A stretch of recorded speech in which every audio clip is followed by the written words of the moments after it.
Hello friends, welcome on the genius foundation. इस lecture में हम डिस्कस करने जा रहे हैं थर्मोडायनेमिक्स ऑफ सेल। इसमें हम कुछ इंपॉर्टेंट रिलेशनशिप देखेंगे डिफरेंट टर्म्स के बीच। यहाँ से आपके बहुत बार क्वेश्चन पूछे जा चुके हैं और अभी भी यहाँ से क्वेश्चन पूछे जाने के चांसेस हैं। आज मैं इसमें कवर करूंगा मेनली टेम्परेचर कोफिशिएंट और उसका जो है एंट्रोपी, हीट कैपेसिटी, एंथैल्पी, इन सब के साथ रिलेशन शो करना। क्लियर है? और मैं ये भी बताऊंगा कि यहाँ से कैसे आपको अप्रोच करने हैं, आपके जो भी न्यूमेरिकल्स क्वेश्चंस हैं या कोई भी कॉन्सेप्ट्स हैं, तो यहाँ से बहुत सारे आपके कॉन्सेप्ट्स और जो कंडीशंस हैं डेवलप होंगे। क्लियर है? तो आप बने रहिए, पूरा वीडियो को लास्ट तक देखिए। चलिए बात करते हैं thermodynamics of cell. Thermodynamic word अपने आप में इंपॉर्टेंट है, और अगर सेल की बात करें कि सेल का थर्मोडायनेमिक क्या है, तो ये तो और इम्पोर्टेंट हो जाता है।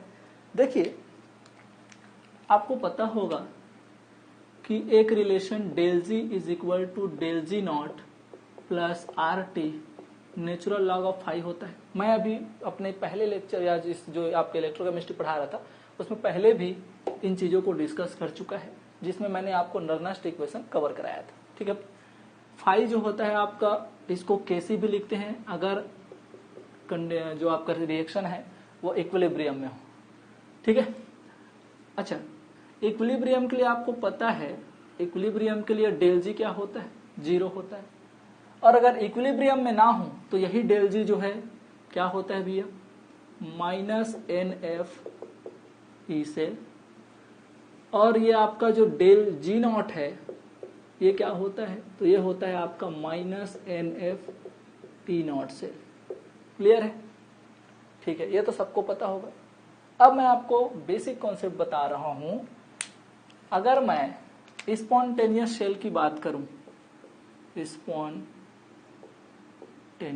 सेल की, तो स्पॉन्टेनियस सेल के लिए कंडीशन क्या होती है? तो आपको पता होगा, स्पॉन्टेनिटी के लिए डेल जी जो होता है वो क्या होना चाहिए? निगेटिव होना चाहिए। अरे क्लियर है? तो देखिए, इस इक्वेशन से डेल जी मेरा निगेटिव तो तभी आएगा जब ई सेल जो है क्या होगा? पॉजिटिव। तो यहां पर ई सेल आपका क्या होना चाहिए? पॉजिटिव। ये मस्ट कंडीशन है, आपको हमेशा याद रखना है। गैल्वेनिक सेल जैसे कि अगर आपको स्पॉन्टेनियस सेल की बात करते हैं तो उसके लिए फ्री एनर्जी चेंज निगेटिव होना चाहिए, और फ्री एनर्जी चेंज निगेटिव तभी होगा जब आपका ई सेल जो है वो पॉजिटिव है। क्लियर है भाई? यहां तक क्लियर है? ठीक है, अच्छा, अब मैं यहां पर अगर इक्विलिब्रियम सेल के लिए लिखूं, if cell in equilibrium, if cell in equilibrium, तो सेल जब इक्विलिब्रियम में होता है तो आपको भी पता है फ्री एनर्जी चेंज क्या हो जाता है? 0। तो ये हो जाएगा आपका 0 is equal to del G not का वैल्यू क्या है? Minus N F E not cell plus R T natural log of Kc. अब ये तो आपको मैं पहले भी सॉल्व करा चुका हूं। अगर मेरे को क्या चाहिए? नेचुरल लॉग ऑफ केसी चाहिए, तो ये हो जाएगा आपका, ये इधर आ जाएगा, तो ये हो जाएगा आपका N F E not cell upon R T, और यही होगा। और अगर यहाँ पर डेल जी रहता तो यहाँ पर क्या हो जाता भैया? देखिए, अच्छा, आगे अगर हम बढ़ते हैं तो यहाँ पर, और मैं इसको इस तरह से ही लिख सकता हूं। यहाँ पर इसको क्या लिखा था मैं? Del G not plus R T natural log of Kc. तो इसके लिए क्या इक्वेशन आता मेरा? तो यहाँ पर आपका natural log KC is equal to, इधर आता तो ये माइनस डेल जी नॉट, यही होता, और ये बटे में क्या हो जाता आपका? R T. ये लीजिए, बिल्कुल यही होने वाला था। तो हम कुछ नहीं किए हैं, इस इक्वेशन में क्या किया हूं मैं? ये डेल जी नॉट के वैल्यू को रख दिया क्या? Minus N F E not cell, बाहर में माइनस है और इसके साथ डेल जी नॉट के साथ खुद माइनस आ रहा है, तो माइनस माइनस प्लस। अरे क्लियर है? ठीक है, दोनों ही फॉर्म में अगर आपको इस तरह से दिया है तो भी आप सॉल्व कर सकते हैं, इस तरह से दिया रहेगा तो भी आप सॉल्व कर सकते हैं। क्लियर है भाई? ठीक है, अच्छा, क्या करेंगे अब? केसी अगर निकालूंगा तो ये 1 अपॉन नेचुरल लॉग हो जाएगा, और 1 अपॉन नेचुरल लॉग को ही तो एक्सपोनेंशियल बोलते हैं। तो ये क्या, ये हो जाएगा एक्सपोनेंशियल के पावर में N F E not cell बटे में आर टी। तो ये क्या हो जाएगा, तो यहाँ भी एक्सपोनेंशियल पावर में minus del G not upon R T. अच्छा, इसको मैं लॉग में कन्वर्ट करूंगा और 1 अपॉन लॉग करूंगा तो भैया ये तो 2.303 लॉग, तो ये नीचे आ जाएगा 1 upon log, that means anti log. तो इसका एक और फार्मूला बन जाएगा एंटी लॉग ऑफ माइनस क्यों N F P not cell बटे में आपका 2.303 आर टी। लॉग में कन्वर्ट किया था तो 2.303 लॉग होता है नेचुरल लॉग का, बिल्कुल। अच्छा, पहले भी मैं आपको बता चुका हूं कि टेम्परेचर अगर 298 केल्विन आपका टेम्परेचर दिया हो तो यहाँ पर फैराडे मतलब पता है आपको 96500 कूलॉम, एन जो है आपका एक कांस्टेंट है। तो ये क्या हो जाएगा, तो अल्टीमेटली ये जो है आपका कितना निकल जाएगा 0.0591 sorry N is E not cell बटे में 0.0591 और ये क्या हो जाएगा आपका टेम्परेचर कितना जब 298 केल्विन दिया हुआ हो। अरे क्लियर है। तो यहां मैं ये बताना चाह रहा था कि यहां से आप फॉर्मेशन कांस्टेंट या इक्विलिब्रियम कांस्टेंट और E not cell standard reduction potential cell का उसके बीच रिलेशन एस्टेब्लिश कर दिए, यहां से न्यूमेरिकल आ सकता है। क्लियर है भाई। अब आगे बढ़ूं मैं, अब बात करता हूं मैं टेम्परेचर कोफिशिएंट। उससे पहले अपन देख लेते हैं कि यहां मैं बता देता हूं, आपको पता होगा कि W इलेक्ट्रिकल मतलब इलेक्ट्रिकल वर्क जो होता है वो क्या होता है माइनस डेल जी, और डेल जी बराबर क्या होता है minus N F E cell, तो माइनस माइनस प्लस, तो यहां पर ये क्या हो जाएगा minus N F E cell. अब ये माइनस माइनस प्लस हो जाएगा तो ये plus N F E cell, ये लीजिए। अरे क्लियर है भाई, ठीक है।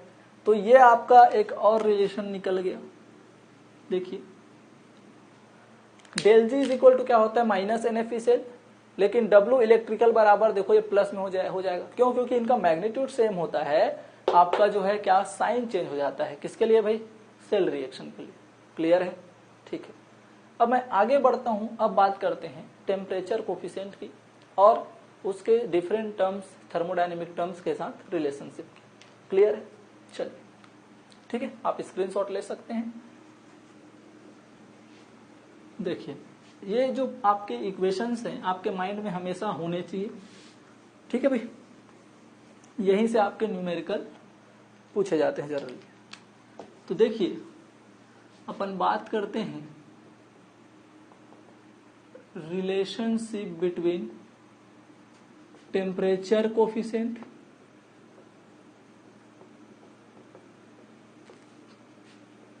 And del H del S and CP heat capacity at constant pressure.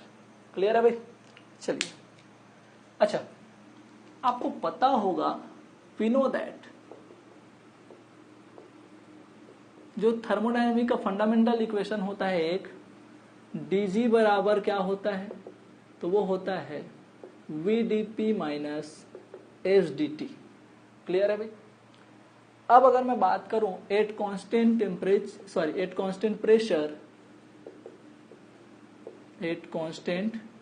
Pressure, ये जो है आपका कांस्टेंट हो जाएगा तो ये 0 हो जाएगा।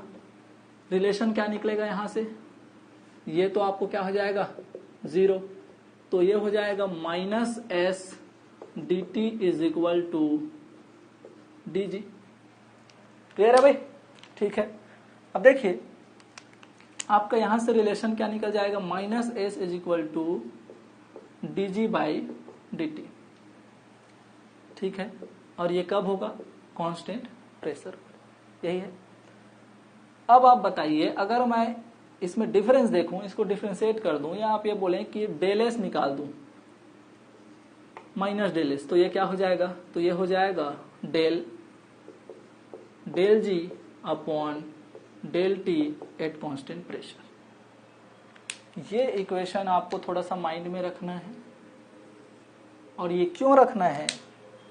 क्योंकि हमको पता है, आप क्या जानते हैं भाई, we know that del G is equal to del H minus T del S. ठीक है, वेल नोन आपका क्या है, ये रिलेशन है फ्री एनर्जी चेंज कैलकुलेशन करने का।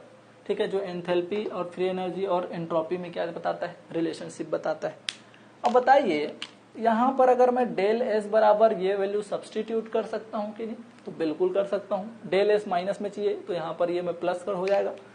तो अल्टीमेटली ये क्या निकलेगा, del G is equal to del H, ये माइनस जो है देखो माइनस आ जाएगा तो ये प्लस, ये आपका टी बाहर, डेल एस का वैल्यू क्या दिया है, तो ये दिया है आपको del G upon del T at constant pressure.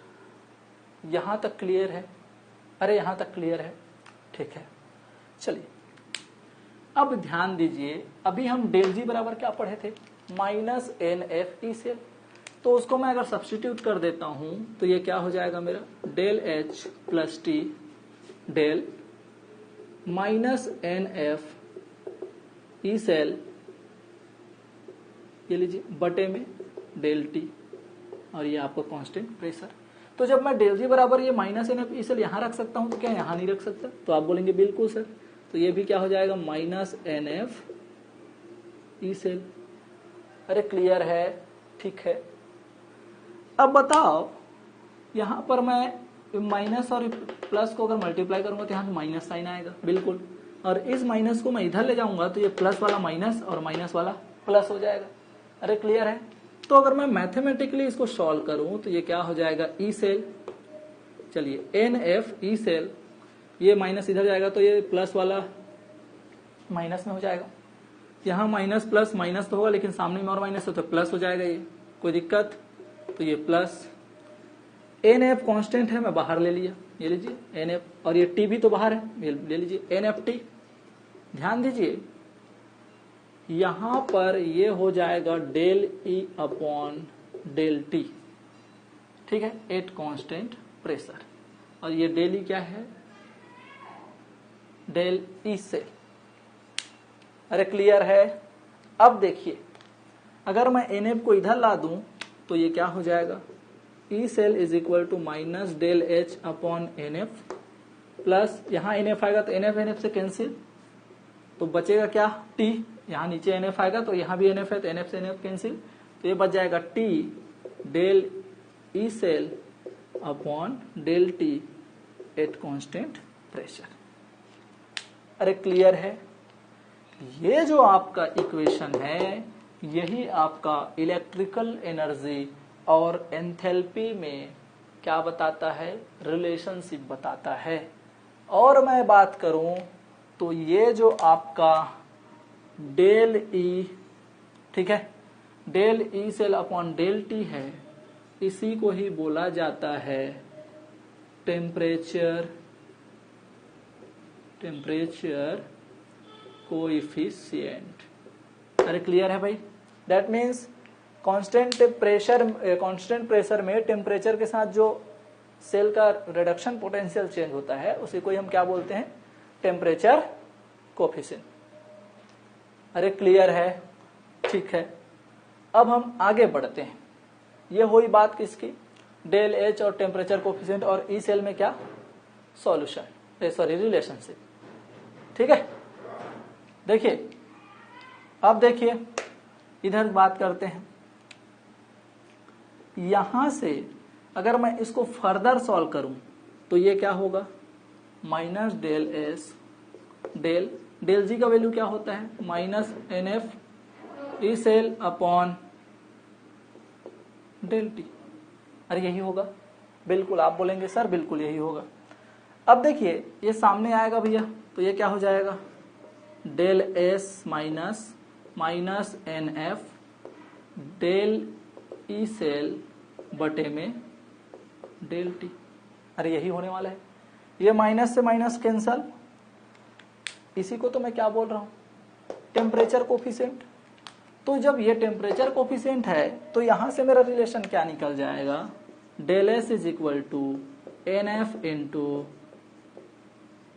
Temperature coefficient. अरे क्लियर है, ये मिल गया आपको इंपॉर्टेंट रिलेशन, किसमें भी, टेम्परेचर कोएफिशिएंट और एंट्रोपी में। ठीक है, अभी यहाँ पर इसी में अभी डेल जी था, तो वहां पर तो ये तो पहले से ही पढ़ रहे हैं हम, डेल जी और ई सेल में आपका जो रिलेशन है। ठीक है, तो डेल एच में ये वाला रिलेशन आपको बता देता है। अच्छा, इसको आगे मैं और बढ़ाऊं तो इसको मैं क्या लिख सकता हूं, E cell is equal to minus del H upon N F plus T, और ये क्या हो जाएगा, टेम्परेचर कोएफिशिएंट। अरे हो जाएगा कि नहीं, तो आप बोलेंगे बिल्कुल, हम ऐसे भी तो लिख सकते हैं, ये लीजिए। अरे क्लियर है, यहां पर अब मैं एक आपको और रिलेशन बताता हूं। Cp इज इक्वल टू क्या होता है, तो ये होता है T del S upon del T.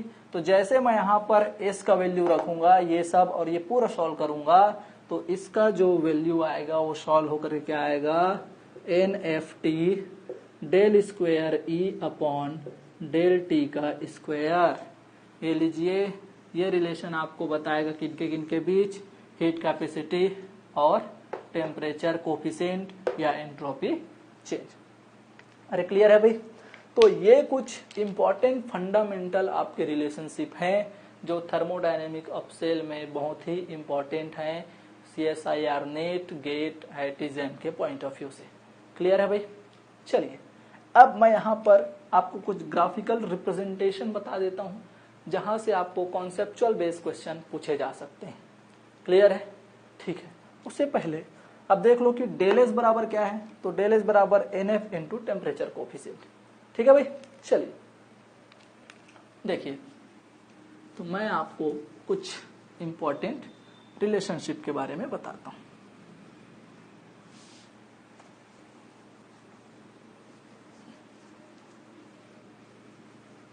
देखिए, अभी ये जो आपका डेल एस है और टेम्परेचर कोएफिशिएंट में क्या रिलेशन है, तो क्या मैं टेम्परेचर कोएफिशिएंट दैट मीन्स क्या था, del E cell upon del T at constant pressure, यही तो टेम्परेचर कोएफिशिएंट है। टेम्परेचर कोएफिशिएंट निकालना चाहूं तो ये क्या हो जाएगा, del S upon N F, तो ये क्या हो जाएगा मेरा, del S upon N F. ये लीजिए,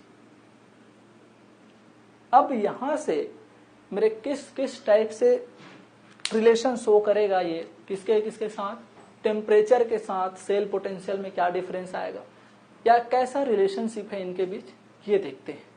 क्लियर है भाई, तो यहां पर टेम्परेचर और ये रिडक्शन पोटेंशियल के बीच जो एक और जो फैक्टर है वो डेल एस ही तो है। ठीक है भाई, चलिए तो देखते हैं कि क्या क्या चेंजेस आता है। सबसे पहले मैं बात करता हूं, देखिए सबसे पहले बात करता हूं मैं जब, अच्छा इसको आपके सुविधा के लिए मैं थोड़ा सा और चेंज कर देता हूं। क्या मैं इसको ये भी लिख सकता हूं, del E cell is equal to del S upon N F, और डेल टी को इधर, अगर आप इसको लिखना चाहें तो डेल भी लिख सकते हैं, डेल डी ई सेल या del E cell, del S upon N F into del T. Clear है, कोई दिक्कत नहीं है। अच्छा, अब देखिए यहां से अपन क्या करते हैं, रिलेशन स्टेब्लिश करते हैं। कैसा relation, if del S positive, अरे क्लियर है, अगर डेल एस पॉजिटिव होगा तो एन और एफ तो कांस्टेंट है, तो कहने का मतलब ये पूरा पॉजिटिव हो जाएगा। तो अगर ये है, इस कंडीशन के लिए मैं क्या बोलूंगा कि मेरा टेम्परेचर कोफिशिएंट जो है, टेम्परेचर कोफिशिएंट जो है ये भी क्या होगा, पॉजिटिव होगा। अरे क्लियर, ठीक है। यहां अपन बात करते हैं जब हमारा डेल एस क्या हो, if del S is equal to negative. अरे तो बताओ भाई, डेल एस अगर निगेटिव है तो ये पूरा निगेटिव, तो ये पूरा सेल को जो टेम्परेचर कोफिशिएंट है ये निगेटिव नहीं होगा। तो इसके लिए मैं क्या बोलूंगा कि मेरा टेम्परेचर कोफिशिएंट इस कंडीशन के लिए निगेटिव होगा। अरे क्लियर है, यहां पर अगर मैं बात करूं तो ध्यान दीजिए यहाँ कौन सा कंडीशन देख सकते हैं अपन, तो यहाँ एक कंडीशन और बच गया, if del S is equal to 0, मतलब एंट्रोपी में किसी भी प्रकार का चेंजेस नहीं आया। तो इस कंडीशन में अगर ये डेल एस बराबर 0 रख दूंगा तो ये तो पूरा 0 हो गया।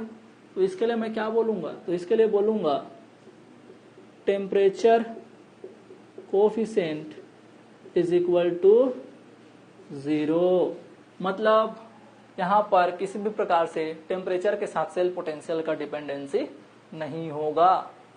अरे क्लियर है, ठीक है। चलिए अब मैं आपको ग्राफ के द्वारा बताता हूं कि अगर मैं इनके बीच ग्राफ प्लॉट करूं तो कैसा ग्राफ बनेगा। ठीक है भाई, चलिए अब देखिए, अगर मैं इस कंडीशन के लिए ग्राफ खींचता हूं तो मेरा डेल एस पॉजिटिव होगा। मैं ग्राफ प्लॉट कर रहा हूं ई सेल और टेम्परेचर के बीच कि मैं टेम्परेचर को जब बढ़ाता हूं तो मेरा सेल का पोटेंशियल भी बढ़ता है कि नहीं, या घटता है या अनअफेक्टेड है। तो देखो यहां पर अगर पॉजिटिव होगा, डेल एस पॉजिटिव होगा, तो यहां पर टेम्परेचर और ई सेल के बीच में क्या खींच रहा हूं, ग्राफ खींच रहा हूं, तो मेरा del S positive, that mean slope positive है। तो ये स्लोप पॉजिटिव मतलब इंक्रीज होगा क्या, तो ये क्या पहले कंडीशन में इंक्रीज होगा क्या, ले लीजिए, क्लियर है। और ये कब होगा, तो ये कंडीशन है आपका if del S is equal to positive, या इसी को क्या बोलेंगे, और del S upon N F is equal to positive. अरे क्लियर है, ठीक है। अब अगर मैं बात करूं निगेटिव की, तो ये जब डेल एस निगेटिव होगा तो मेरा स्लोप तो निगेटिव हो गया, क्यों, क्योंकि मैं ई और सेल, ये मेरा वाई और ये मेरा एक्स, मेरा स्लोप क्या है निगेटिव, डेल एस निगेटिव मतलब स्लोप, तो ये क्या निगेटिव स्लोप ऐसे मिलेगा। तो ये किस कंडीशन के लिए शो कर रहा है, तो ये शो कर रहा है आपका if del S is equal to negative, या फिर और del S upon N F क्या दिया हो आपका निगेटिव, ये लीजिए। अरे कोई दिक्कत, ठीक है। तो आप बोलेंगे सर इसके लिए क्या ग्राफ आएगा, तो भैया अगर मैं डेल एस 0 रखूं तो ये तो पूरा टर्म 0 हो गया, मतलब टेम्परेचर कितना भी बढ़ा लो, एंट्रोपी सॉरी सेल के पोटेंशियल में कोई चेंजेस नहीं आएगा, अनअफेक्टेड, तो उसका जो सेल पोटेंशियल है वो कांस्टेंट रहेगा। और ये क्या होगा, if del S is equal to 0, या इसी को बोलते हैं del S upon N F is equal to 0। अरे क्लियर है भाई। तो यहां से इस टाइप से आपको ग्राफिकल रिप्रेजेंटेशन पूछ सकता है, और वो पूछ लेगा कि बताओ कौन सा कंडीशन जो है किस ग्राफ के लिए सेटिस्फाई हो रहा है। क्लियर है, चलो अब मैं एक और आपको ग्राफ बताता हूं, जहां पर, या ग्राफ बोलता हूं, एक और रिलेशन बताता हूं जो कि हमारे सेकेंड लॉ ऑफ थर्मोडायनेमिक्स से रिलेटेड है। ठीक है, चले भाई, ठीक है। देखिए क्या बोलते हैं अपन, स्क्रीनशॉट ले लीजिए, अच्छे से आप नोट्स बनाते जा सकते हैं।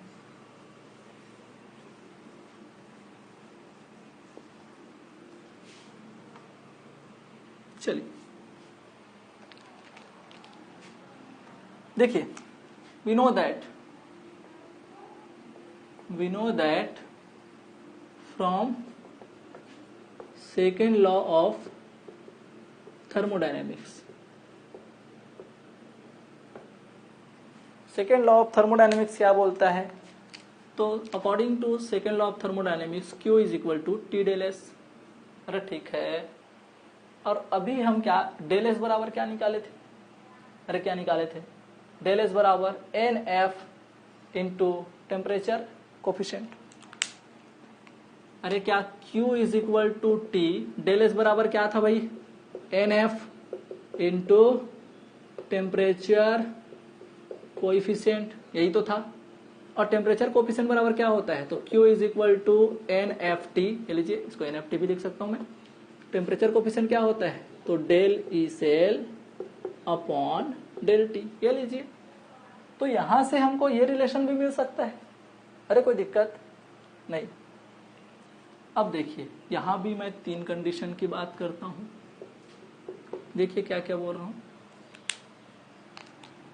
अगर मैं बात करता हूं कि temperature coefficient is equal to positive. Temperature coefficient positive कहने का मतलब क्या है, डेल एस पॉजिटिव, या इसी को बोल सकते हैं कि डेल एस पॉजिटिव बोल रहे हैं। तो इस कंडीशन के लिए क्या बोला जाता है, ये पॉजिटिव हो जाएगा, तो इस कंडीशन के लिए बोला जाता है heat absorbed by the cell during cell reaction. लीजिए, जब डेल एस पॉजिटिव होता है तो क्या बोला जाता है, या टेम्परेचर कोफिशिएंट पॉजिटिव होता है तो क्या बोला जाता है, heat absorbed by the cell during cell reaction. Clear है। अच्छा, एक कंडीशन क्या हो सकता है, जब हमारा टेम्परेचर कोफिशिएंट जो है वो क्या हो जाए, निगेटिव, या क्या बोल देते हैं इसी को, क्या बोल देते हैं भाई, और डेल एस क्या हो, निगेटिव। तो जब ये निगेटिव होगा तो क्यू निगेटिव हो जाएगा, अरे होगा, बिल्कुल होगा। तो जब ये क्यू निगेटिव हो जाएगा तो इस कंडीशन के लिए बोला जाता है heat evolved by cell during cell reaction. अरे कोई दिक्कत, ठीक। अगर मैं क्या बात करता हूं कि टेम्परेचर कोफिशिएंट जो है वो 0 हो, क्या हो, 0, दैट मीन्स डेल एस बराबर क्या हो, 0। तो इस कंडीशन के लिए बोला जाता है no change on heat during cell reaction. अरे क्लियर है भाई, अरे क्लियर है, ठीक है। आगे बढ़े, अरे आगे बढ़े। यहां से आपको ये कमेंट दे करके इसके लिए सेटिस्फाइड कंडीशन आपको पूछ सकता है, इसके लिए आप तैयार रहें। अगर आपको इन चीजें पता है तो ये आपसे सॉल्व हो जाएंगे। ठीक है भाई, चल ठीक है भाई। देखिए, अब मैं आपको एक क्वेश्चन करा रहा हूं टेम्परेचर कोफिशिएंट से रिलेटेड। क्यों? क्योंकि टेम्परेचर कोफिशिएंट जो होता है टेम्परेचर के ऊपर डिपेंडेंट भी हो सकता है, और जब टेम्परेचर डिपेंडेंट होगा तो हम क्वेश्चन को थोड़ा सा सावधानी से सॉल्व करेंगे। बाकी तो आप कोई भी क्वेश्चन इससे रिलेटेड आता है तो आई थिंक इन सब रिलेशन से आप आसानी से सॉल्व कर लेंगे, अगर इन चीजों को आप प्रॉपर समझे हैं तो। क्लियर है। फिर भी मैं क्वेश्चन आपको थोड़ा सा हिंट के लिए बता देता हूँ। ठीक है भाई, तो चलिए इस क्वेश्चन को सॉल्व करते हैं। देखिए, आपका क्वेश्चन क्या है, if E cell is 12t square plus 2t plus 8, temperature coefficient आपको बताना है। तो एक्चुअली सबसे पहले तो इसको क्या पता होना चाहिए कि आपको टेम्परेचर कोफिशिएंट किसको बोलते हैं। तो del E cell upon del T at constant pressure, इसी को ही टेम्परेचर कोफिशिएंट बोलते हैं। तो यहाँ पर ई सेल का आप वैल्यू रख दो, डेल अपॉन डेल टी, ई का वैल्यू क्या है, तो वो है आपका 12t square plus 2t plus 8। ये बारी बारी सबको डिफ्रेंशिएट करेगा, तो ये क्या हो जाएगा, देखो ये 12 कांस्टेंट बाहर, और ये आपका डेल टी का square del T plus del 2, ये कांस्टेंट बाहर, तो आपका del T upon del T plus del 8 upon del T, यही है। देखो इसको सॉल्व करोगे तो क्या होगा, ये पावर वाला सामने और टी 2 - 1, ठीक है। तो यहां पर प्लस 2t, ये आपका कैंसिल, सॉल्यूशन 1 प्लस 2, ये इसका 0, कांस्टेंट का जो है डिफरेंशिएशन 0। तो यहां पर इसको आप सॉल्व करेंगे तो टेम्परेचर कोफिशिएंट क्या आ गया भैया, तो टेम्परेचर कोफिशिएंट निकल जाएगा आपका 24t प्लस 2। ये लीजिए, अकॉर्डिंग टू दिस क्वेश्चन अभी तक जितने डेटा दिए हैं आपका इस तरह से सॉल्व करना था। अगर वो टेम्परेचर दिया रहेगा कि कितने टेम्परेचर पर उसको टेम्परेचर कोफिशिएंट चाहिए, तो आपको कुछ नहीं करना है, यहाँ पर आपको क्या रख देना है, टेम्परेचर का वैल्यू। क्लियर है, क्या निकल जाएगा, टेम्परेचर कोफिशिएंट। आई होप कि आपको वीडियो पसंद आया होगा। वीडियो को लाइक कीजिए, ज्यादा से ज्यादा शेयर कीजिए। चैनल को अभी तक आपने सब्सक्राइब नहीं किया तो जल्दी से चैनल को सब्सक्राइब कर लीजिए। Thank you for watching.